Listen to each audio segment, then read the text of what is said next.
మంచిదండి. ఒక ప్రాముఖ్యమైనటువంటి సంగతిని గూర్చి దేవుని గ్రంథంలో నుంచి కొన్ని విలువైనటువంటి సంగతులు మనం ఈరోజు నేర్చుకుందాం. ముందుగా పరిశుద్ధ గ్రంథంలో నుంచి ఒక ప్రాముఖ్యమైనటువంటి మాటను మనం చదువుకుందాం. లూకాసు వార్త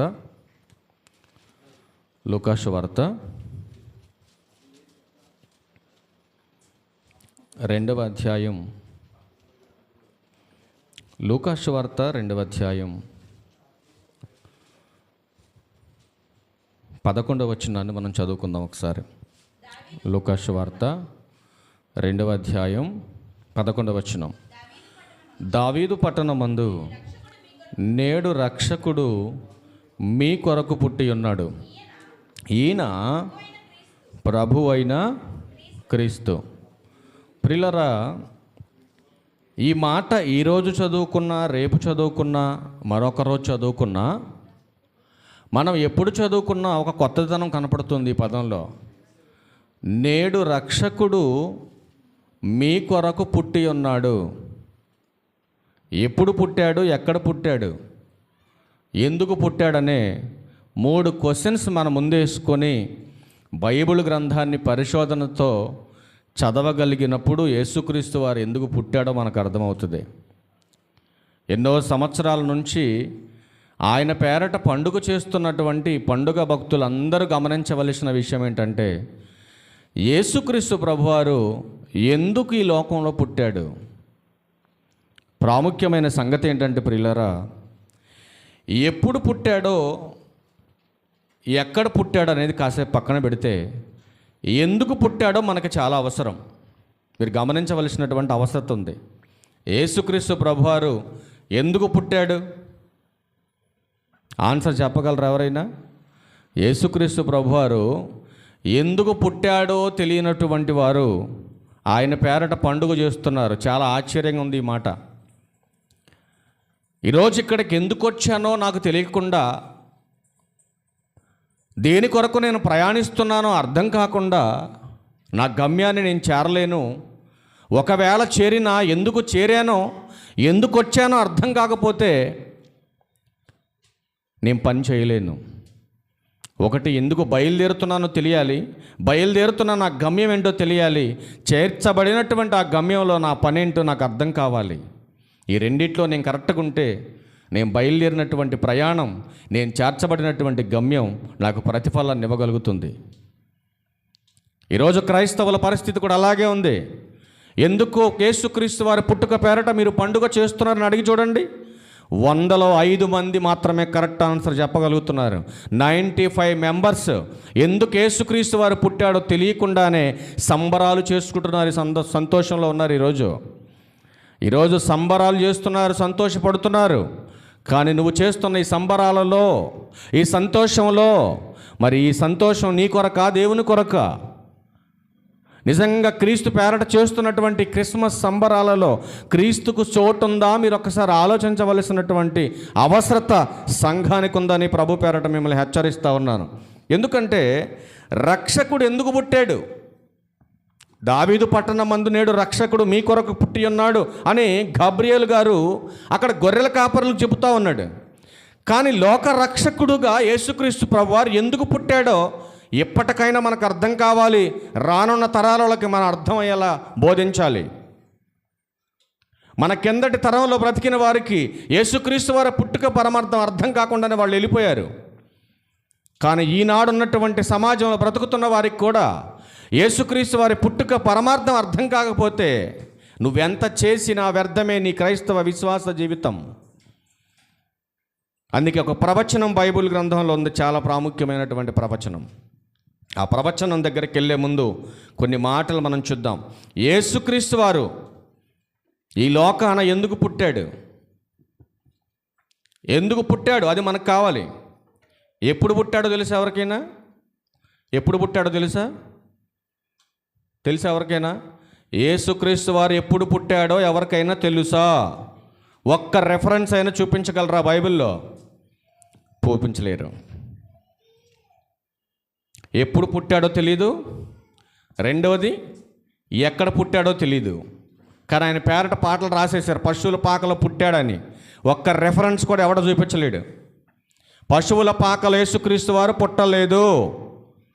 కనీసం ఒక 10% బైబుల్ నాలెడ్జ్ ఉన్నా నీకు అర్థమవుద్ది. 100% నాలెడ్జ్ అవసరం లేదు. యేసుక్రీస్తు వారు ఎక్కడ పుట్టాడో తెలియాలంటే బైబుల్ చెప్పాలి దానికి ఆన్సర్. కానీ పశువుల పాకలో పుట్టాడు అంటున్నారు. పుట్టినట్టు ఎవిడెన్స్ లేదు బైబిల్లో. ఉందా బైబిల్లో? ఎక్కడ పుట్టాడో, ఎప్పుడు పుట్టాడో ఇవద్దు మనకి. అవంతా కూడా వ్యర్థవాదంతో కూడినటువంటి ప్రసంగాలు అవి. కానీ ఎందుకు పుట్టాడో నేడు క్రైస్తవ్యానికి కావాలి. నేడు క్రైస్తవ్యానికి అవసరమైనటువంటి మాట ఇది. యేసుక్రీస్తు వారు ఎందుకు పుట్టాడు? పుట్టింది వాస్తవమేనా? నమ్ముతారా? ఖచ్చితంగా నమ్ముతారా ఎవడైనా? యేసుక్రీస్తు వారు పుట్టాడు. ఎందుకు పుట్టాడు? ఇది మనకు కావాలి క్రైస్తవులుగా. యేసుక్రీస్తు వారు ఎందుకు పుట్టాడో మనకు కావాలి. పుట్టినటువంటి ఆయన రాక పరమార్థం మనకు అర్థం కావాలి. దాని వెనకాల ఉన్నటువంటి ప్రణాళిక గురించి ఈరోజు మొదటి భాగంగా కొన్ని మాటలు మనం చూసే ప్రయత్నం చేద్దాం. లూకా సువార్త 1వ అధ్యాయం 35వ వచనం చూడండి. లూకా సువార్త 1వ అధ్యాయం 35వ వచనం. దూత, పరిశుద్ధాత్మ అంటే గబ్రియేలు దూత మరియమ్మ గారితో మాట్లాడుతుంది. కన్య మరియతో మాట్లాడుతుంది. దూత అనగా గబ్రియేలు దూత, పరిశుద్ధాత్మ నీ మీదకి వచ్చును, సర్వోన్నతుని శక్తి నిన్ను కమ్ముకొనును గనుక పుట్టబోవు శిశువు పరిశుద్ధుడై దేవుని కుమారుడనబడును. ఎవరు మాట్లాడుతున్నారు ఇక్కడ? పరలోకం నుంచి పంపబడినటువంటి గాబ్రియేలు ప్రదానం చేయబడినటువంటి కన్య మరియతో మాట్లాడుతుంది. అప్పటికి పురుషుని ఎరగనటువంటిది, తన కన్యత్వం చడనటువంటి ఒక ఉన్నతమైనటువంటి స్త్రీతో పరలోకమందున్నటువంటి దూత వచ్చి మాట్లాడుతుంది. అమ్మా, నువ్వు ఒక కుమారుని కంటావు అంటే ఆమంటుంది, మరి నీ పురుషుణ్ణి ఎరగందాన్ని కదా, ఇప్పటికే ప్రధానమైంది మాకు, మీ ఇద్దరం ఏకం కాలేదు, మరి ఎలా సాధ్యపడుతుంది ఇది అని అంటే అప్పుడు చెబుతుంది దూత, ఇదిగో పరిశుద్ధాత్మ నీ మీదకి వస్తుంది, నువ్వు గర్భాన్ని ధరిస్తావు, ఒక కుమారుని కంటావు, ఆ కనబోతున్నటువంటి కుమారుడికి ఇదిగో ఈ పేరు నువ్వు పెట్టాలి. నీ వంశావళిలో ఉన్నటువంటి పేర్లు, మీ తాతల ముత్తాతల్లో ఉన్నటువంటి పేర్లు పెట్టడానికి వీల్లేదు. ఇదిగో నీ గర్భాన పుట్టబోతున్నటువంటి ఈ శిశువుకు నువ్వు నేను చెప్పిన పేరే పెట్టాలంటుంది గాబ్రియేలు. అసలు యేసుక్రీస్తు వారు కన్య మరియ గర్భాన పుట్టాలనే నిర్ణయం చరిత్రలో ఎక్కడ ప్రారంభించబడింది? అసలు పుట్టబోతున్నటువంటి యేసుక్రీస్తు ప్రభువారు ఎందుకు కొరకు పుడుతున్నాడు? ఆయన పుట్టాడని నువ్వు సంబరాలు చేసుకోవడానికి కాదు, ఆయన పుట్టుక పేరిట నువ్వు తాకటానికి కాదు, ఆయన పుట్టుక పేరిట నువ్వు పిండి వంటలు చేసుకోవడానికో, ఇళ్ళు దులుపుకోవడానికో, బొచ్చెలు తోముకోవడానికో కాదు. మరి ఎందుకు పుడుతున్నాడు? పుట్టబోతున్నవాడు ఎందుకు కొరకు పుడుతున్నాడో ఇది మనకు అర్థం కావాలి. అప్పుడే మన జీవితంలో నిజమైన సంతోషం వస్తుంది. అసలు ఎందుకు పుడుతున్నాడో, పుట్టబోతున్నవాడు దేని కొరకు పుట్టబోతున్నాడో ఒక్కసారి మనం చరిత్రలోకి వెళ్ళి చూడాలి ప్రియులారా. చరిత్రలోకి వెళ్ళి చూడాలి. ఆదికాండం 3వ అధ్యాయం 15వ వచనం. నీకును స్త్రీకిని నీ సంతానమునకును ఆమె సంతానమునకును వైరము కలగజేసేదను, ఆయన నిన్ను తల మీద కొట్టును. ఏంటి అసలు? ఏదో ఒక భయంకరమైనటువంటి యుద్ధాన్ని గురించి మాట్లాడుతున్నటువంటి సందర్భంలాగా ఉంది. ఎవరు స్త్రీ సంతానం? ఎవరి సంతానానికి వైరం? ఎవరు తల మీద కొట్టేది? ఎవరిని కొట్టేది? కొట్టేది ఎవరో, కొట్టబోతుంది ఎవరిని అనేది మనం ఆలోచించవలసినటువంటి అవసరం ఉంది. తన పిల్లలు తన యొద్దే ఉండాలి, తన మాటలే వినాలని ఆది దంపతులైనటువంటి ఆదాము అవ్వలిద్దరిని ఎంతో ప్రేమగా సంతోషంగా తన పిల్లలుగా తాను ఏర్పాటు చేసుకుంటే కలిసి ఉండటం చూసి వారవలేనటువంటి అపవాది తండ్రి నుంచి వేరు చేయటం కొరకు తన పిల్లలని మోసపుచ్చింది, తండ్రికి దూరం చేసింది. ఇలా యావత్ భూమి మీద ఉన్నటువంటి ఈ మానవాళిని ఇదే రీతిగా మోసం చేసి తండ్రికి శోకాన్ని మిగిల్చుతుంది అపవాదని తెలిసినటువంటి పరలోకపు తండ్రి జగత్పునాది వేయబడక మునిపే యేసుక్రీస్తు వారి ద్వారా ఒక ప్రణాళిక, ఒక సంకల్పాన్ని నిర్ణయించాడు నిత్యత్వంలో. అది తెలిసిన పరలోకమందున్నటువంటి తండ్రి అపవాదితో చెబుతున్నాడు, ఇదిగో మరియు నీకును స్త్రీకిని నీ సంతానమునకును ఆమె సంతానమునకును వైరము కలగ చేస్తాను. ఒక మహాయుద్ధం జరుగుతుంది నీకు వాళ్ళకి. నువ్వేమో వాళ్ళ మడెం మీద కొడతావు,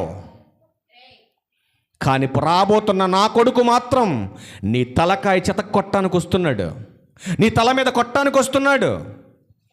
మరి ఇప్పుడు వస్తాడు యేసుక్రీస్తు ప్రభువారు. చెప్పేశాడు, ఇదిగో స్త్రీ గర్భాన రాబోతున్నాడు, స్త్రీ గర్భాన పుట్టబోతున్నాడు అని చెప్పిన పరలోకపు తండ్రి మాట విన్న అపవాది స్త్రీ గర్భంలో నుంచి బయటకు వచ్చిన మొట్టమొదటి మగ సంతానం కయ్యూను తన చేసేసుకున్నాడు. దేవుని పక్షాన మారిపోయినటువంటి హేబేలును హతమార్పించాడు. ఇలా ఒకరి తర్వాత ఒకరిని హతమారుస్తూ ముందుకొస్తున్నాడు అపవాది.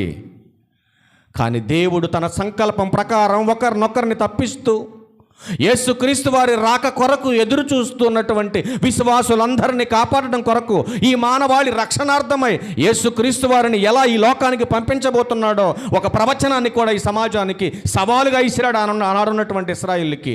ఈనాడున్న క్రైస్తవులకు కూడా ఆ హెచ్చరిక ఏంటో ఇప్పటికి అర్థం కాలేదండి. యెషయా గ్రంథం 7వ అధ్యాయం చరిత్రలో చెప్పబడిన మాట ప్రవచనముగా మరలా ప్రవక్త ద్వారా చెప్పిస్తున్నాడండి దేవుడు. యెషయా గ్రంథం 7వ అధ్యాయం 14వ వచనం, కాబట్టి ప్రభు తానే ఎంత ఇంట్రెస్ట్ చూపిస్తున్నాడు చూడండి ప్రభు ఈ లోకానికి రావటం కోసం. ప్రభు తానే ఒక సూచన మీకు చూపించును, ఆలకించుడి. ఎలా వస్తాడో నా కొడుకు మీరు తెలుసుకోవాలి, ఎలా పుట్టబోతున్నాడో నా కొడుకు మీరందరూ ఎరగాలి. అందుకని ఒక ఆనవాళ్ళు చెబుతున్నాను మీకు. సూచన అంటే ఏంటి? ఒక ఆనవాళ్ళు, ఒక గుర్తు మీకు చూపిస్తున్నాను, ఇది మీరు ఎరగాలి. మరి ఎలా వస్తాడు నా కొడుకు అనుకుంటున్నారు మీరు? దేవదూతల వలె పరలోకం నుంచి రాడు. మరి ఎలా రాబోతున్నాడు? కన్యక గర్భవతి అయి కుమారుని కని అతనికి ఇమ్మానుయేలు అని పేరు. ఆయనకు ఒక పేరు కూడా ఉంటుంది. ఆ పేరు పిలువబడినప్పుడైనా, ఆ పేరు పెట్టబడుతున్నప్పుడైనా, ఇదిగో ఫలానా కన్య గర్భం ధరించిందని వాళ్ళు వీళ్ళు మాట్లాడుతున్నప్పుడైనా మీకు నేను చెప్పిన ప్రవచనం అర్థం కావాలి అంటున్నాడు దేవుడు. కానీ ఆ దౌర్భాగ్యులకు అర్థం కాలేదండి యూదులకి. యేసుక్రీస్తు ప్రభువారి యొక్క జనన విధం వాళ్ళకి అర్థం కాలేదు. అనేక మంది ప్రవక్తల ద్వారా ప్రకటింపజేస్తున్న, ధర్మశాస్త్ర గ్రంథంలో లిఖితపూర్వకంగా రాయించిన యేసుక్రీస్తు వారు పుట్టి 2.5 సంవత్సరాలు అయినా ఏ ఒక్కడికి అర్థం కాలేదు. తూర్పు దేశపు జ్ఞానులు వచ్చి ఇదిగో లోక రక్షకుడిగా పుట్టినవాడు ఎక్కడా అని అడిగేంత వరకును ఆ దౌర్భాగ్యులకి యేసుక్రీస్తు ప్రభు వారు పుట్టిన సంగతి అర్థం కాలేదు. ఈనాడు బాప్తిస్నాలు పొంది 10-20 సంవత్సరాలు అవుతున్న యేసుక్రీస్తు వారు ఎందుకు పుట్టాడో పండగ చేస్తున్నటువంటి పండగ భక్తులకు అర్థం కాలేదు. అర్థమైతే భక్తి భావజాలాలు ఎప్పుడో మారిపోయాయి. ఎప్పుడో నీ మాట మారేది, నీ బ్రతుకు మారేది, నీ స్థితిగతులు మారిపోయాయి. కానీ క్రీస్తు రాక పరమార్థం అర్థం కాలేదు. అందుకే చెప్పిస్తున్నాడు యెషయా ప్రవక్త ద్వారా, ఇదిగో కన్యక గర్భవతి అయి కుమారుని కంటుంది, అతనికి పేరు పెడుతుంది. మరి ఎప్పుడు పుట్టబోతున్నాడు తండ్రి? నువ్వు చెబుతున్నటువంటి కన్యక ఎప్పుడు గర్భాన్ని ధరిస్తుంది? ఎప్పుడు ఈ కుమారుడికి ఇమ్మానుయేలు పేరు పెడుతుంది? ఎప్పుడు నీ కొడుకుని లోకానికి పంపిస్తున్నావని పరలోకపు తండ్రిని అడిగితే దాన్ని గూర్చినటువంటి మూలం సమాచారం అపోస్తలుడైన పౌలు గారు మాట్లాడుతున్నాడు. వెళ్ళండి అక్కడికి. గలతీయులకు రాసిన పత్రిక 4వ అధ్యాయం, గలతీయులకు రాసిన పత్రిక 4వ అధ్యాయం 4వ వచనం చూడండి ప్రియులారా. కన్యక ఎప్పుడు గర్భం ధరించిందో, ఎప్పుడు ఆయనకు జన్మనిచ్చిందో, యేసుక్రీస్తు వారి పుట్టుక ఎప్పుడు జరిగిందో మీరు జాగ్రత్తగా వినాలి ఈ మాటలో. అయితే కాలం పరిపూర్ణమైనప్పుడు దేవుడు తన కుమారుణ్ణి పంపించెను. ఎప్పుడు పంపించాడు? ఎక్కడో చరిత్రలో ఏదేని వనములో చెప్పబడినటువంటి ఈ ప్రవచనకారుడైనటువంటి చరిత్రకారుడైనటువంటి యేసుక్రీస్తు ప్రభువారి యొక్క రాక ఎప్పుడు జరిగింది? కాలం పరిపూర్ణత. కాలం పరిపూర్ణత అంటే ఏంటి? చాలామందికి తెలియదండి ఇది. కాలం పరిపూర్ణత అంటే ఏంటో ఒకరోజు సబ్జెక్ట్గా మీతో మాట్లాడతాను. కానీ అర్థం కావడం కోసం ఒక లైన్ చెప్తాం మీకు. ఏదేని వనములో ఆదామవల దగ్గర అపవాదితో చెబుతున్న సమయానికి అబ్రహాం పుట్టాడా? ఇస్సాకు పుట్టాడా? యాకోబు పుట్టాడా? యాకోబు కుమారుడైన యోదా పుట్టాడా? పుట్టలేదు. మరి కాలం పరిపూర్ణత అంటే ఏంటి? నా కొడుకు వస్తాడు ఈ లోకంలో, నా కొడుకు ఈ లోకానికి వస్తాడు, నా కొడుకు పుడతాడు, పుట్టిన నా కొడుకు నీ తల చితక తొక్కుతాడని చెప్పాడు తండ్రి అయినటువంటి దేవుడు. ఎవరితో? అపవాదిగాడితో చెప్పాడు. ఎక్కడ చెప్పాడు? ఏదేను వనములో చెప్పాడు. మరి ఏదేను వనములో తండ్రి అయినటువంటి దేవుడు ఆ ప్రవచనాన్ని చెప్పే సమయానికి కాలం పరిపూర్ణత ఎప్పుడు ముగిసిపోయింది. ఆ కాలం ఎంత కాలానికి ముగిసింది? అబ్రహాము రావాలి, ఇస్సాకు రావాలి, యోధా రావాలి, అంటే యాకోబు రావాలి, యాకోబు గర్భంలో నుంచి యోధా రావాలి. వీళ్ళంతా వచ్చిన తర్వాత కన్య మరియ రావాలి. ఆ కన్య మరియ యోసేపునకు ప్రదానం చేయబడాలి. ఆ యోసేపు ఎవరో కాదండి, దావీదు వంశావళి. ఇదంతా అబ్రహాము గారి వంశావళి. మాట ఇచ్చామంటే వెంటనే అయిపోద్దా? ఒక ప్రాజెక్ట్ ఏదైనా మనం చేయాలంటే మాట చెప్పినంత ఈజీగా అయిపోద్దా? అవదో. దేవుడు అక్కడ ఏదేని వనములో చెప్పినటువంటి మాట అలా అబ్రహాము దగ్గర నుంచి ప్రారంభమై కన్య మరియ ప్రదానం చేయబడే సమయానికి కాలం పరిపూర్ణమైపోయింది ప్రియులారా. దేవుడు నిర్ణయించినటువంటి కాలం వచ్చేసింది. వచ్చేసిన సమయంలో దేవుడు చెబుతున్న మాట, ఇదిగో కాలం పరిపూర్ణమైపోయింది, ఇప్పుడు నా కుమారుడు రావాలి భూమి మీదకి. ఎలా రావాలి? ఆయన స్త్రీ యందు పుట్టి మనము దత్తపుత్రము కావాలనని ధర్మశాస్త్రమునకు లోబడి ఉన్న వారిని విమోచించుటకై ధర్మశాస్త్రమునకు లోబడిన వాడాయను. ఎవరికి లోబడ్డాడు? ధర్మశాస్త్రానికి లోబడ్డాడు. ఎందుకు ధర్మశాస్త్రానికి లోబడ్డాడు? ఇచ్చిన ధర్మశాస్త్రాన్ని ఆ దౌర్భాగ్యులు ఉల్లంఘించారు. దాన్ని పరిపూర్ణం చేయాలి, దానిని నెరవేర్చాలి. లోపంగా ఉన్నటువంటి లోపాన్ని సరిచేసి ఒక నూతన నిబంధనతో కూడినటువంటి ఒక మహాచట్టాన్ని రూపించాలనుకున్నాడు. ధర్మశాస్త్రానికి లోబడ్డాడు. ఏ ఇశ్రాయేలు అయితే ధర్మశాస్త్రాన్ని ఉల్లంఘించారో, దేవుని నామాన్ని అవమానపరిచారో, దానంతటిని సంపూర్తి చేస్తూ చేస్తూ చేస్తూ ఒక నూతన నిబంధన చట్టాన్ని అమలు చేయాలనుకున్నాడు. దాని కొరకు ధర్మశాస్త్రానికి లోబడ్డాడు. ఆ లోబడినటువంటి యేసుక్రీస్తు వారు అసలు ఎందుకు కన్యమర్య గర్భాన పుట్టాలి, ఎందుకు ధర్మశాస్త్రానికి లోబడాలి, ఎందుకు ఆయన స్థలం లేనటువంటి వాడిగా పుట్టాలి, ఎందుకు ఆయన తలవాల్చుకోవడానికి స్థలం లేనటువంటి వాడిగా బ్రతకాలి, ఎందుకు ఆయన అవమానాలు, ఎందుకని నిందలు, ఎవరి కోసం పుట్టాడు, ఎందుకోసం చచ్చిపోయాడు అని అంటే, ఒక్కసారి ఈ లోకం పట్ల, ఈ లోకంలో బ్రతుకుతున్న మనుషుల పట్ల పరలోకమందున తండ్రికి ఉన్నటువంటి ప్రేమ ఎంతో అని మనం చూడగలిగితే బైబిల్ చెప్తుంది ప్రియులరా. ఎందుకు ఆయన కాలం పరిపూర్ణమైనప్పుడు యేసుక్రీస్తు వారిని లోకానికి పంపించాడో ఇవన్నీ మనకు తెలియాలి ప్రియులరా. యోహాను సువార్త 3వ అధ్యాయం 16వ వచనం.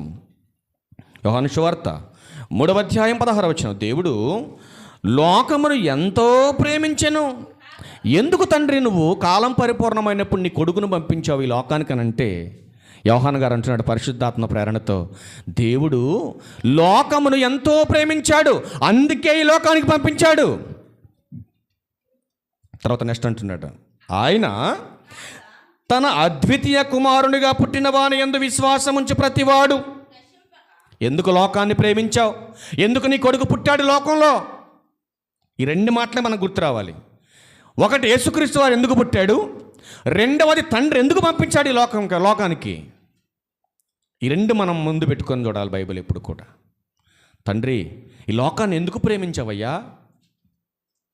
ఎందుకు యేసుక్రీస్తు వారిని ఈ లోకంలో పుట్టించావు అంటే, బైబిల్ అంటుంది కదా, మనము నశింపక నిత్య జీవం పొందినట్లు ఆయనను మనకు అనుగ్రహించాడు. నువ్వు అడిగితేనో నేను అడిగితేనో రాలేదైనా. సర్వమానవాడి రక్షణార్థమై ఈ లోకాన్ని నాశనములో నుంచి నిత్య జీవములోనికి నడిపించాలనే ఆయన అనాది సంకల్పం ఏదైతే ఉందో దాని ప్రకారమే ఆది నుంచి జరిగించుకుంటూ ముందుకు వస్తున్నాడు పరలోకమందున్న తండ్రి. నువ్వు చెబితే రాలేది కాలం, నువ్వు ఆగమంటే ఆగది లోకం. ఆగుద్దా? నువ్వు సమయాన్ని కానీ కాలాన్ని కానీ ఆపగలవా? ఎవరైనా ఆపగలరా కాలాన్ని, సమయాన్ని? కాలాలను ఎవరైనా మార్చగలరా? శీతాకాలాన్ని ఎండాకాలంగా నువ్వు మార్చలేవు, ఎండాకాలాన్ని శీతాకాలంగా నువ్వు మార్చలేవు. మరి కాలాలను మార్చగలిగిన వాడు దేవుడు ఒక్కడే. అందుకే దేవుడు అంటున్నాడు, ఒరి నాయన లోకంలో ఉన్నటువంటి మిమ్మల్ని అందరినీ ప్రేమించి నా కొడుకును పంపించాను రా ఈ లోకానికి. వచ్చినటువంటి నా కొడుకు ఎందుకు వచ్చాడో తెలుసా? ఎందుకు వచ్చాడండి యేసుక్రీస్తు ప్రభువారు ఈ లోకానికి? ఎందుకు వచ్చాడు యేసుక్రీస్తు ప్రభువారు? ఎందుకు వచ్చాడో ఒక మాట చూద్దామా బైబిల్లో? ఎందుకు వచ్చాడో చూద్దాం ఒకసారి. యోహాను సువార్త ఎందుకు వచ్చాడో చూద్దాం. యోహాను సువార్త తీయండి ఒకసారి 5 చదువుతాలే. ఎందుకు వచ్చాడంటండి ఈయన? చదవండి ఒకసారి. నా ఇష్టమును నెరవేర్చుకొనుటకు నేను ఈ లోకానికి నేను రాలేదు, నన్ను పంపిన వాని చిత్తమును నెరవేర్చుట కొరకే పరలోకము నుండి ఈ భూమి మీదకి దిగొచ్చాను. ఎలా దిగొచ్చాడో తెలుసా? పరలోకము నుంచి కన్యమర్య గర్భంలోకి దిగాడు. మరి కన్యమర్య గర్భంలోకి ఎందుకు వచ్చాడు యేసుక్రీస్తు ప్రభువారు? డైరెక్ట్గా పరలోకం నుంచి భూమి మీదకి వచ్చేసాడు అనుకోండి. ఆత్మగా ఉన్న యేసుక్రీస్తు ప్రభువారిని ఎవరైనా గుర్తించగలరా మీరు చెప్పండి? అప్పుడేమంటారు? ఆయన దేవుడు కదండి, ఆత్మగా వచ్చాడు కదండి, అందుకే ఆయన ఇవన్నీ చేయగలిగాడు, సాధించగలిగాడు, ఓర్చుకోగలిగాడని ఈజీగా కొట్టేస్తుంది మానవ లోకం. అందుకే నువ్వెలా తల్లి గర్భంలో అవయవ నిర్మాణం ధరించుకొని భూమి మీద పుట్టి బ్రతికావో, నీవలే నావలే ఆయన కూడా రక్త మాంసములు కలిగిన వాడుగా కన్యమర్య గర్భము ద్వారా ఈ లోకంలో పుట్టాడు. నీవలే నావలే పుట్టినటువంటి ఆయన అంటున్నాడు, దేవా నా ఇష్టం నెరవేర్చుకున్నట్టుకు నేను రాలేదు, నన్ను పంపాడే పరలోకమందున్న నా తండ్రి ఈ లోకాన్ని ప్రేమించి, ఈ లోకాన్ని ప్రేమించే తండ్రి పరలోకమందున్నాడు. ఆ పరలోకమందున్న తండ్రి తన పిల్లలైనటువంటి మీరందరూ నశించిపోవటం చూసి ఆవేదన పడుతున్నాడు. ఆవేదన పడుతున్న పరలోకపు తండ్రి నా ద్వారా మిమ్మల్ని రక్షించాలనుకున్నాడు. అందుకే నన్ను ఈ లోకానికి పంపించాడు. పంపించినటువంటి పనిని పక్కన పెట్టి నా ఇష్టం కొరకు నేను పని చేస్తే మరి మీరంతా చచ్చిపోతారు కదా, మీరంతా నాశనానికి వెళ్ళిపోతారు కదా అని ప్రభు అంటున్నాడు. దేవా నా ఇష్టం నెరవేర్చుకున్నట్టుకు నేను రాలేదు, నన్ను పంపిన నీ చిత్తము నెరవేర్చడానికి పరలోకము నుండి నేను భూమి మీదకి దిగొచ్చాను. ఏంటి ప్రభువా నీ పని? ఏంటి నీ పని? ఇప్పుడు ప్రభు దగ్గరికి వెళ్ళి మనం అడగగలగాలి. ఇప్పుడు నా ఇష్టం నెరవేర్చుకోవటానికి నేను రాలేదని నువ్వు అంటున్నావు కదా, మరి అసలు ఏంటి నీ ఇష్టం ఏంటి, నీ పని ఏంటి, దేనికోసం ఈ లోకానికి వచ్చావు నువ్వు? ఇది మనకు తెలియాలి ప్రియులారా.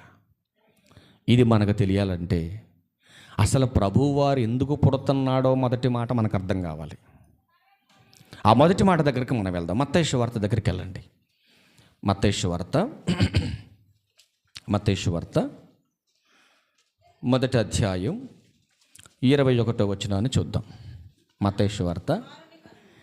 ఆమె అనగా ఎవరు? మరియా, కన్య మరియా ఒక కుమారుణ్ణి కని తన ప్రజలను వారి పాపముల నుండి ఆయన్నే అని ఉందా బైబిల్లో? అందరి బైబిల్ ఏదో ఉందా?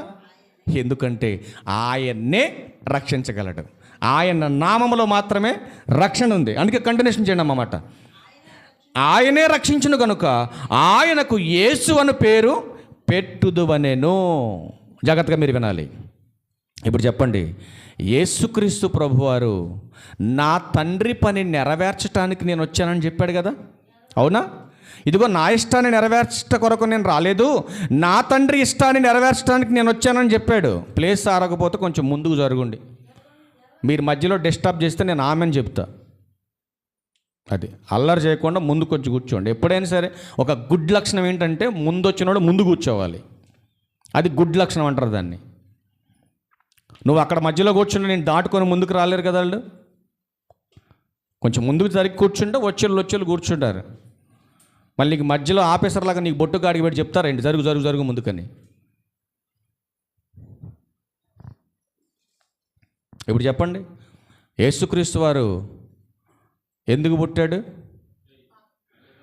ఎక్కడ పుట్టాడు, ఎప్పుడు పుట్టాడు మనకొద్దది. అది వ్యర్థవాదన. అది వద్దు మనకి. పుట్టినోడు పుట్టేశాడు. ఇప్పుడు ఎందుకు పుట్టాడో మనం తెలుసుకోవాలి. ఎందుకు పుట్టాడు? ఎందుకు పుట్టాడు చెప్పండి? ఎందుకు పుట్టాడు? ఇప్పుడు వాళ్ళు అనుకుంటున్నారు కదా, మాకు ఇచ్చిన 20 క్వశ్చన్లో ఇది లేదేంటబ్బా, మాకు ఇచ్చిన 20 క్వశ్చన్లో ఈ ఆన్సర్ లేదు కదా. ఒక్క క్వశ్చన్ వెళ్ళండి, ఒక్క క్వశ్చన్లో మాకు ఇచ్చిన ఒక్క క్వశ్చన్లో 20 ఆన్సర్లు కదా, ఈ 20 ఆన్సర్లో ఈ రిఫరెన్స్ లేదు కదా, మరి చెబితే మళ్ళీ ఏమైనా రాంగ్ అంటాడేమైనా?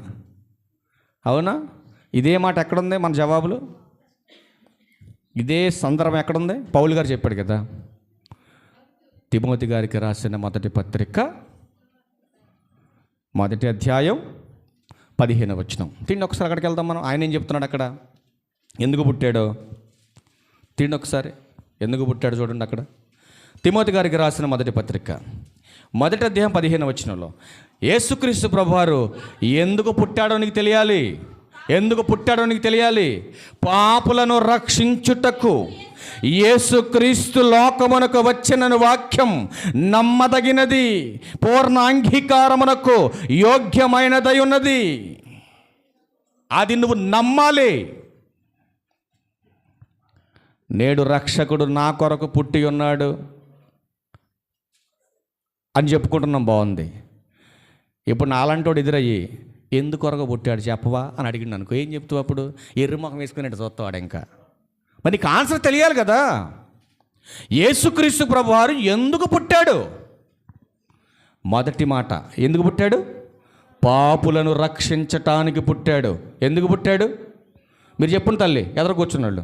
ఎందుకు పుట్టాడు యేసుక్రీస్తు వారు? పాపులను రక్షించటానికి యేసుక్రీస్తు వారు పుట్టాడు. ఇది మొదటి మాట గుర్తుపెట్టుకున్నారు కదా మీరు. అన్ని మాటలు చెప్పను, కొన్ని చెబుతా. ఇవాళ కరెక్ట్గా ఎగ్జాక్ట్గా 2 గంటలకు ఎగ్జామ్ ఉంది మీకు, ఓకేనా? 2 గంటలకు మీకు ఎగ్జామ్ ఉంది, 3 గంటలకు మళ్ళీ పిల్లలకు ఉంది, 4 గంటలకు పెద్దవాళ్ళకి పాటల ప్రోగ్రాం ఉంది. మీరు ఇవాళ వస్తేనే పాడగలుగుతారు, లేదంటే మీ జన్మలో మీరు పాడలేరు. ఇక అది నేను ఇంటికి వెళ్తాను, నేను బర్రెలకు మేత వేసుకుంటా, లేకపోతే బొచ్చులు తోముకుంటా అంటే తోముకొని జీవితాంతం నీ బతుకంతే. ఇక అది ఇవాళే ఛాన్స్ మీకు. 14వ తారీఖు పెడదాం. 14వ తారీఖు లేదు. ఇక 14వ తారీఖు ఫస్ట్ సెకండ్ థర్డ్ వచ్చిన వాళ్ళకి ఫైనల్లో పెడతాం, వెళ్ళిపోతాం బెందలకాడ. లాస్ట్ ఇక నెక్స్ట్ జనవరి నుంచి కంటిన్యూషన్ చేస్తాం ఏం చేయాలనేది. మొదటి మాట చూపించాను మీకు. యేసుక్రీస్తు ప్రభువారు ఈ లోకంలో ఎందుకు పుట్టాడో మొదటి మాటలో చెబుతున్నాడు. పాపులను రక్షించడానికి పుట్టాడు. ఇప్పుడు నా ఇష్టాన్ని నెరవేర్చుకోవడానికి నేను రాలేదన్నాడు యేసుక్రీస్తు ప్రభువారు. మరి ఎవరి ఇష్టాన్ని నెరవేర్చడానికి వచ్చావు? తండ్రి ఇష్టాన్ని నెరవేర్చడానికి వచ్చాను అంటున్నాడు ఆయన. మరి తండ్రి ఇష్టంలో మొదటి మాట ఏం కనపడుతుంది ఆయనలో? పాపులను రక్షించడానికి పుట్టాడు. రెండో మాట చూస్తారా? ఇప్పుడు మీకు చూపించేవన్నీ కూడా ఏంటంటే కొద్ది కొత్తగా ఉంటాయి. మీకు ఇచ్చిన రెఫరెన్స్లు కాదండోయ్. అంటే మాకు ఇచ్చిన రెఫరెన్స్లు కాకపోయినా అంటే వేరే రెఫరెన్స్లో కూడా ఉందా ఆన్సర్ అంటే దానికోసం చూపిస్తున్నాను మీకు ఇవన్నీ. మీకు ఆ రెఫరెన్స్లో చూపించేవాడిని, ఇప్పుడు అవే చూపించి అవే రాశారనుకో సాయంత్రం మీరు గొప్పే ఉంది. అందుకే కొత్త రెఫరెన్స్ చూపిస్తున్నాను మీకు. జాగ్రత్తగా నేర్చుకోండి మీరు ఈ మాటలు.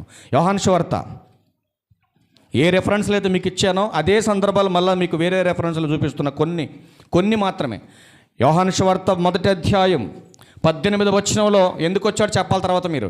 ఎవడును ఎప్పుడైనను దేవుణ్ణి చూడలేదు, తండ్రి రొమ్మునున్న అద్వితీయ కుమారుడే ఆయనను బయలుపరచెను. యేసుక్రీస్తు ప్రభువారు ఈ లోకంలో ఎందుకు పుట్టాడు? రెండో మాట, ఎందుకు పుట్టాడు? మళ్ళీ చదవండి ఒకసారి ఆ మాట. ఎందుకు పుట్టాడు ఆయన? ఎవడును ఎప్పుడైనను దేవుణ్ణి చూడలేదు, తండ్రి రొమ్మునున్న అద్వితీయ కుమారుడే ఆయనను బయలుపరచెను. ఎందుకు వచ్చాడు యేసుక్రీస్తు ప్రభువారు? తండ్రిని బయలుపరచడానికి వచ్చాడు. ఎందుకు వచ్చాడు? తండ్రిని గురించి పరిపూర్ణమైనటువంటి జ్ఞానాన్ని వాళ్ళకి చెప్పడానికి వచ్చాడు. అప్పటిదాకా తండ్రిని ఎలా ఆరాధించాలో తెలియదండి వాళ్ళకి. ఎలా పడితే అలా ఆరాధించేశారు తండ్రిని. అందుకే యేసుక్రీస్తు ప్రభువారు యోహాను సువార్త 4వ అధ్యాయం 23వ వచనంలో ఒక మాట చెబుతున్నాడు చూడండి. ఎందుకు మాట్లాడాడు ఈ మాట? అయితే అంటే అప్పటి వరకు కూడా తండ్రిని ఎలా ఆరాధించాలో వాళ్ళకి అర్థం కాలేదండి. ఏంటి ఎలా పడితే అలా ఆరాధిస్తే తండ్రి ఆరాధించబడతాడు అనుకున్నారు జనాలంతా కూడా. కానీ వాళ్ళు ఆరాధించే విధానాన్ని ప్రభువారు చూసి చెబుతున్నాడు, ఒరే నాన్న, నా తండ్రిని ఇలా ఆరాధిస్తే ఆయన సంతోషపడాడు రా. ఇదిగో నా తండ్రిని ఆరాధించాలంటే దానికి ఒక ప్రాసెస్ ఉంది, దాన్ని ఇలాగే ఆరాధించాలి మీరు.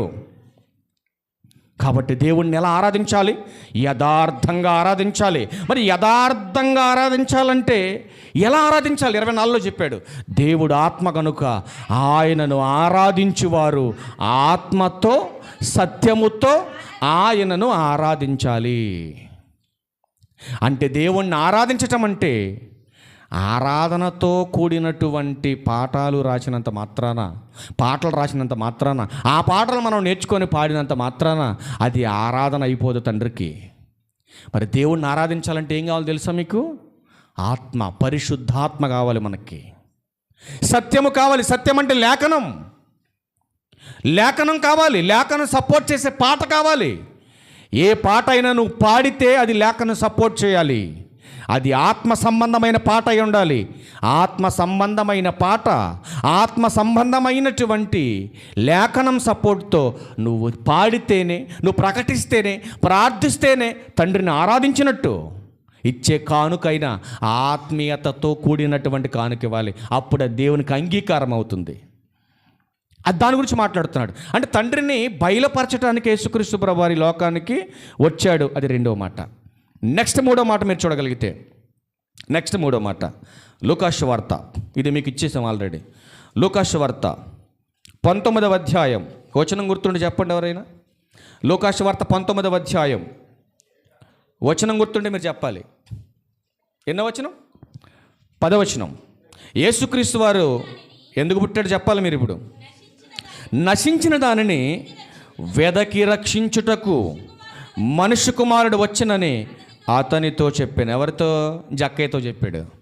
ఇప్పుడు చెప్పండి, యేసుక్రీస్తు వారు ఈ లోకానికి ఎందుకు వచ్చాడు చెప్పాలి. మూడో మాట, నశించిన దానిని వెదకి రక్షించడానికి యేసుక్రీస్తు ప్రభువారు ఈ లోకంలో కన్యమర్య గర్భం ద్వారా పుట్టాడు. ఇప్పుడు నా క్వశ్చన్ ఏంటంటే, కన్యమర్య గర్భాన పుట్టడానికి ముందే యేసుక్రీస్తు ప్రభువారు ఉన్నారా లేదా? ఏమ్మా చెప్పండి. కన్యమర్య గర్భాన చాలామంది బైబిల్ జ్ఞానం తెలియనటువంటి వ్యక్తులు ఏమంటున్నారంటే, యేసుక్రీస్తు ప్రభువారు అంటే చాలా చిన్నోడండి, 2000 సంవత్సరాల క్రితం కన్యమర్య గర్భాన పుట్టినవాడని మాట్లాడుతున్నారు చాలా చులకనగా, వాళ్ళకి వాక్య జ్ఞానం తెలియక. ఇప్పుడు నా క్వశ్చన్ ఏంటంటే, మీకు కూడా యేసుక్రీస్తు ప్రభువారు కన్యమర్య గర్భాన పుట్టిన నాట నుంచి ఉన్నవాడైనా, కన్యమర్య గర్భాన పుట్టడానికి ముందే ఉన్నవాడా? ఎంతమంది నమ్ముతున్నారు? ముందే. ఒకసారి ఆ మాట చూద్దాం. యోహాను సువార్త 17వ అధ్యాయం, యోహాను సువార్త 17వ అధ్యాయం 5వ వచనం. తండ్రి, లోకము పుట్టక మునుపు నీ యొద్ద నాకు ఏ మహిమ ఉండెనో. ఏమంటున్నాడు ఇక్కడ ప్రభువారు? అంటే సృష్టి లేనప్పుడు కన్యమర్య గర్భం ద్వారా పుట్టడానికి ముందే నిత్యత్వంలో తండ్రి దగ్గర యేసుక్రీస్తు ప్రభువారు ఉన్నట్టుగా ఎవరు చెబుతున్న మాట ఇది? సాక్షాత్ యేసుక్రీస్తు ప్రభువారే చెబుతున్నాడు. ప్రభు చెప్పినా కూడా వినవా? ప్రభు చెప్తే నమ్మాలా వద్దా? ప్రభు చెప్పినా నమ్మాలి, అపోస్తులుల బోధ మనం నమ్మాలి. ఈ రెండింటికి భిన్నంగా ఎవరైనా మాట్లాడితే అది నమ్మటానికి మనకు అర్హత లేదు. వీళ్ళిద్దరు కాకుండా పరలోకం నుంచి ఒక దూత వచ్చి చెప్పినా కూడా నమ్మొద్దన్నాడు పౌలు గారు. తెలుసా మీకు ఇది? యేసుక్రీస్తు వారి మాట, అపోస్తులుల మాట, భిన్నమైనటువంటి మాట ఎవడని చెబితే వాళ్ళిద్దరి మాట తోసేసి అట్లాంటి మాట చెప్పేవాడు పరలోకం నుంచి ఒక దూత వచ్చి మీకు చెప్పినా అస్సలు మీరు నమ్మటానికి వీల్లేదన్నట్టు. అర్థమవుతున్న మాటలు మీకు? ఇప్పుడు చెప్పండి, యేసుక్రీస్తు వారు కన్యమర్య గర్భం పుట్టిన నాటి నుంచి ఉన్నవాడా, కన్యమర్య గర్భాన పుట్టకటానికి ముందే ఉన్నవాడా? ఉన్నవాడని ఆయనే చెబుతున్నాడు. మరొక మాట చూస్తారా? మరొక మాట చూద్దామా? మరొక మాట హెబ్రీయులకు రాసిన పత్రిక చూడండి ఒకసారి. హెబ్రీయులకు రాసిన పత్రిక 10వ అధ్యాయం 5వ వచనం. ప్రియులారా, కాబట్టి ఆయన ఈ లోకమందు ప్రవేశించినప్పుడు, ఏమండి ప్రవేశం అనేది ఎప్పుడు జరుగుతుంది? ఇప్పుడు ముత్తయ్య అన్నయ్య గారు వాళ్ళు ఆ ఊరు నుంచి బయలుదేరి మందిరంలోనికి ప్రవేశించారు అంటే ఉంటేనేగా ప్రవేశించేది, అవునా? ఇప్పుడు పరలోకంలో ఉన్నాడు కాబట్టే తల్లి మరియ గర్భం ద్వారా ఈ లోకంలోకి ఏం చేశాడు యేసుక్రీస్తు వారు? ప్రవేశించాడు. ఆ ప్రవేశం జరగటం కొరకే కన్యమరియ గర్భాన్ని వాడుకున్నాడు. ఆ గర్భంలో ఆత్మ అయినటువంటి యేసుక్రీస్తు వారికి దేహాన్ని అమర్చాడు. దాంట్లో ఒకసారి కంటిన్యూషన్ చేయండి, ఆ మాట మీకు అర్థమవుతుంది. ఈ లోకమందు ప్రవేశించినప్పుడు ఇలాగూ చెప్పుచున్నాడు, బలియు అర్పణ నీవు కోరలేదు, కానీ నాకొక శరీరమును తల్లి గర్భమైనటువంటి మరియ గర్భంలో యేసుక్రీస్తు వారికి అమర్చాడు తండ్రి. మీరు గమనించాలి ఈ విషయాలు. అసలు ఎందుకు యేసుక్రీస్తు వారు పుట్టాడు ఈ భూలోకంలో అంటే, మొదటి మాట మనం చూసాం, పాపులను రక్షించడానికి పుట్టాడు. రెండవది తండ్రిని బయలుపరచడానికి పుట్టాడు. మూడవది నశించిన దానిని వెదకి రక్షించడానికి పుట్టాడు. అసలు ఎందుకు పుట్టాడో మనం తెలియకుండా, అడిగిన క్వశ్చన్కి ఆన్సర్ చేయకుండా, ఈరోజు యేసుక్రీస్తు వారు ఎందుకు పుట్టాడని అడిగితే మనం సరైన ఆన్సర్ చెప్పకపోతే నిజంగా క్రైస్తవులుగా మనం ఏం నేర్చుకుంటున్నట్టు మీరు చెప్పండి. అందుకన్నాడు కదా, నమ్మి బాప్తీసం పొందిన తర్వాత సత్యమును గూర్చిన అనుభవ జ్ఞానం నేర్చుకోవాలి అందరూ. అలా నేర్చుకోగలిగితేనే క్రీస్తును ధరించినటువంటి మనం, క్రైస్తవులమని పిలువబడుతున్నటువంటి మనం, క్రీస్తు ఎందుకు పుట్టాడో చెప్పగలిగే పరిస్థితులు మనం ఉండాలంటే సత్యమును గూర్చిన అనుభవ జ్ఞానాన్ని మనం నేర్చుకోవాలి. మరొక మాట చూద్దాం. మరొక మాట యేసుక్రీస్తు ప్రభువారు ఎందుకు పుట్టాడో యోహాను గారు రాసినటువంటి మొదటి పత్రికలో 3వ అధ్యాయం 8వ వచనంలో ఒక ప్రాముఖ్యమైన సంగతి ఉందో చూద్దాం. అపవాది మొదటి నుండి పాపము చేయుచున్నాడు గనుక పాపము చేయువాడు అపవాది సంబంధి, అపవాది యొక్క క్రియలను లయపరచుటకే దేవుని కుమారుడు ప్రత్యక్షమాయను. ఈ పదం చదువుకున్నప్పుడు మనం ఎక్కడైతే ఏదేను వనములో ఆదాం గారి దగ్గర మనం చదువుకున్నాం ఆ మాట, ఇది గుర్తు రావాలి మీకు. అక్కడ ఏం చెప్పాడు? అపవాది ఏం చెప్పాడండి? దేవుడు ఏం చెప్పాడు? నీ తలకాయ చితక కొట్టేవాడు రాబోతున్నాడని చెప్పాడు. చెప్పాడా? ఎందుకు తలకాయ కొట్టడానికి వస్తున్నాడు? నీ క్రియల ద్వారా, నీ ప్రవర్తన ద్వారా నా పిల్లల్ని నా దగ్గర నుంచి దూరం చేశావు. అలాగే ఈ యావత్ భూమి మీద ఉన్నటువంటి వారందరినీ కూడా మోసం చేసి ఎరలేసి నీ వల చేత చిక్కించుకొని పిల్లల్ని పాడు చేస్తున్నావు. అలా పాడు చేస్తున్నటువంటి నీ తల కొట్టాలి. అలా కొట్టాలంటే కొట్టగలిగిన వాడు నా కుమారుడైన క్రీస్తు ప్రభువారు ఈ లోకానికి రావాలి అని చెప్పాడు. చెప్పిన మాట ప్రకారం పంపించాడు. పంపించిన వాని పనేంటి? ఇప్పుడు ఒక్కొక్కటి చెప్తున్నాడు. ఒక్కొక్కటి ఎందుకు వచ్చాడంటే అపవాది క్రియలను లయపరచడానికి యేసుక్రీస్తు ప్రభువారు వచ్చాడు. ఇప్పుడు చెప్పండి, యేసుక్రీస్తు ప్రభువారు ఎందుకు పుట్టాడు? ఎందుకు పుట్టాడు? అపవాది క్రియలను లయపరచడానికి పుట్టాడు. అంతేగాని యేసుక్రీస్తు ప్రభువారు ఎందుకు పుట్టాడో తెలియకుండా ఆయన పేరట సంబరాలు చేస్తూ నీకు నువ్వుగా సంతోషపడితే ఏమైనా లాభం ఉందా? మీరు చెప్పండి. ఉందా? అసలు ఇక్కడికి ఎందుకు వచ్చానో ఫస్ట్ నేను తెలుసుకోవాలి. ఎందుకొరకు ప్రయాణం బయలుదేరానో నాకు తెలుసుకోవాలి. క్రైస్తవుడిగా మన గమ్యం ఏంటో మనకు తెలియకుండా, నీ గురి ప్రభువు పైన లేకుండా ఏదో ఆచారబద్ధంగా కాసేపు వచ్చి కూర్చొని వెళ్ళిపోదాం కదా అనుకుంటే నీ భక్తి జీవితానికి ఉపయోగం ఉండదు. ఇది గమనించాలి మీరు. అందుకే మరొక మాట చూసి మనం క్లోజ్ చేసే ప్రయత్నం చేద్దాం. మరొక మాట మనం చూద్దాం. పుట్టినటువంటి వాడు వచ్చిన పనేంటో మనం చూసాం. ఇంకా ఆయనకున్నటువంటి భారభరితమైనటువంటి పనేంటో ప్రవచనం ఒకటి చూద్దాం. దీని ముగింపు వచ్చే వారం 2వ భాగంగా మనం చూద్దాం. యెషయా గ్రంథం 9వ అధ్యాయం చూడండి. ప్రవచనం చూడండి ఎంత బాగుందో. యెషయా గ్రంథం 9వ అధ్యాయం 6వ వచనం, ఎలయనగా మనకు శిశువు పుట్టెను. పుట్టెను అని ఉంది. పుట్టేశాడా? పుడతాడనా? ఎప్పుడు పుట్టాడినా? ఆయన ఎప్పుడో పుట్టాడు. కానీ నేడున్నటువంటి కొందరు ఏం మాట్లాడుతున్నారంటే యేసుక్రీస్తు ప్రభువారు కన్యమరియ గర్భాన పుట్టినవాడండి, సామాన్యమైనటువంటి వాడండి అని మాట్లాడుతున్నారు. కానీ ఆయన యొక్క హిస్టరీ ఒకసారి మనం జాగ్రత్తగా మనం చూడగలిగితే ఎలా ఉందో చూడండి. మనకు కుమారుడు అనుగ్రహింపబడెను, ఆయన భుజము మీద రాజ్యభారముండును. ఆశ్చర్యకరుడు, ఆలోచనకర్త, బలవంతుడైన దేవుడు, నిత్యుడగు తండ్రి, సమాధానకర్తయగు అధిపతని అతనికి పేరు పెట్టబడును. నిజంగా మీరు ఆలోచన చేయండి, ఆయన ఆశ్చర్యకరుడా కాదా? ఏంటి ఆయన పుట్టుకలో ఆశ్చర్యం? ఏంటి ఆయన పుట్టుకలో ఆశ్చర్యం? నీలా నాలా పుట్టలేదండి ఆయన. ఎలా పుట్టాడు? ఎలా పుట్టాడు? ఎలా పుట్టాడు ఆయన? సరే, ఎక్కడ పడుకోబెట్టిన తల్లి ఆయన తీసుకెళ్ళి? ఎప్పుడన్నా మిమ్మల్ని పడుకోబెట్టారు ఎవరైనాట పశువుల తొట్లో? అసలు కింద షీట్లు అయిన మంచమే పడుకోబెడితే తల్లి ఊరుకోదు. ఎన్న బంగారు కొండను తీసుకెళ్ళి అంటే దానే పడుకోబెట్టి నడది. కింద పడుకోబెడితే ఊరుకుంటారా? ఊరుకోరు. ఏమండి, కలిగి ఉన్నది ఏది ఆయన లేకుండా కలగలేదు. మరి అలాంటి ఆయన పుట్టడానికి కాస్త స్థలం దొరకలేదండి ఆ ప్రాంతంలో.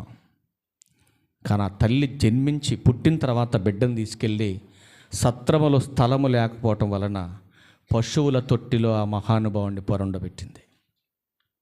నిజంగా ఆయన పుట్టుక ఒక ఆశ్చర్యం ప్రియులరా. నీలా నాలాగా పుట్టాడు అనుకోండి, హాస్పిటల్లోనో లగ్జరీగా పుట్టాడు అనుకోండి, ఆయన పుట్టుక ఆశ్చర్యం ఎలా అవుతుంది?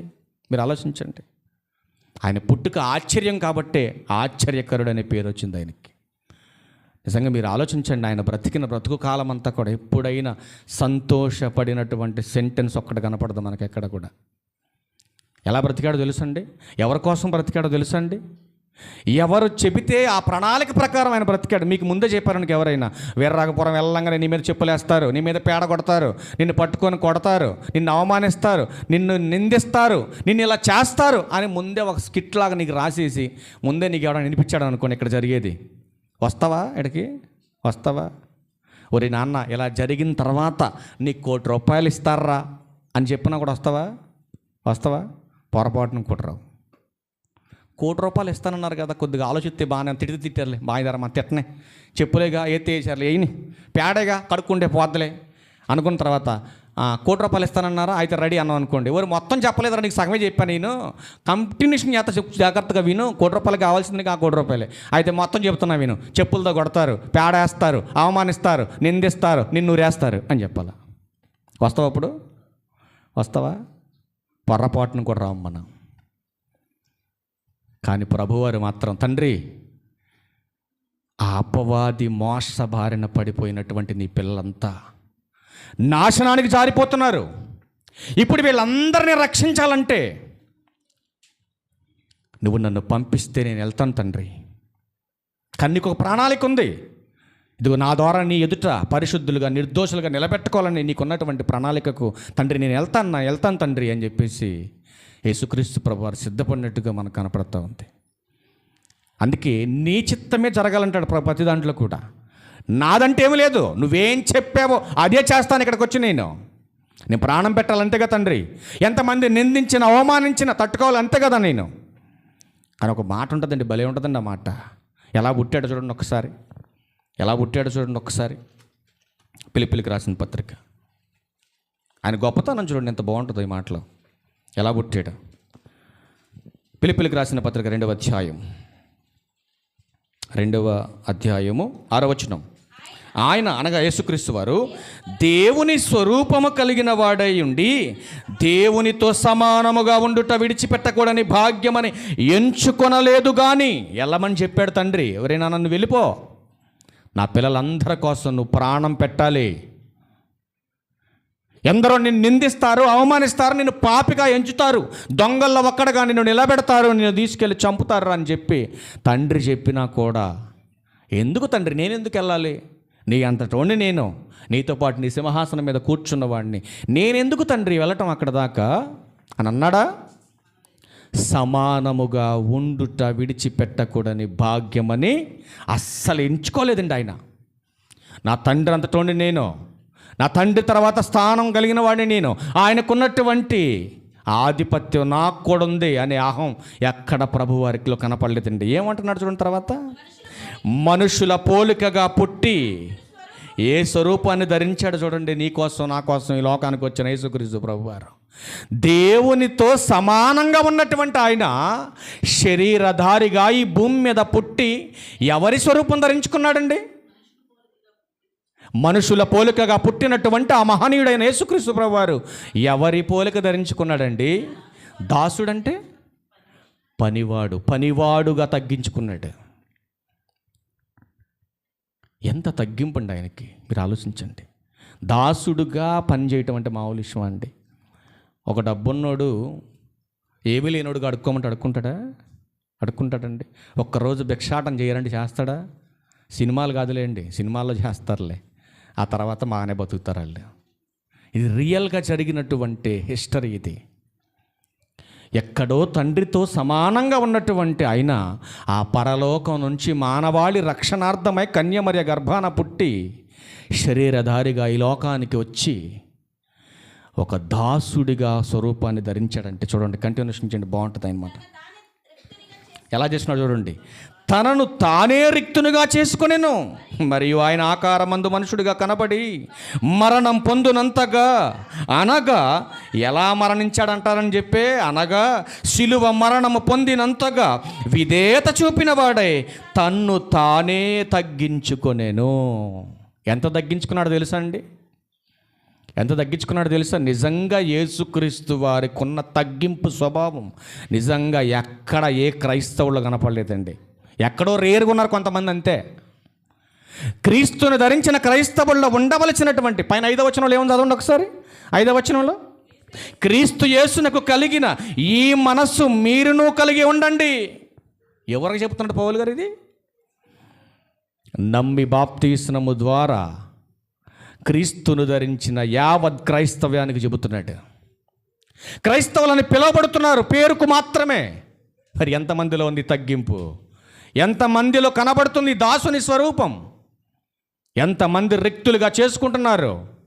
ఆవేశానికి హద్దు మీరిపోయి మీకు నచ్చినట్టుగా బ్రతికి మేము క్రైస్తవులు అని చెప్పుకొని తిరగడానికి సిగ్గుండక్కర్లా? మీరు ఆలోచించండి.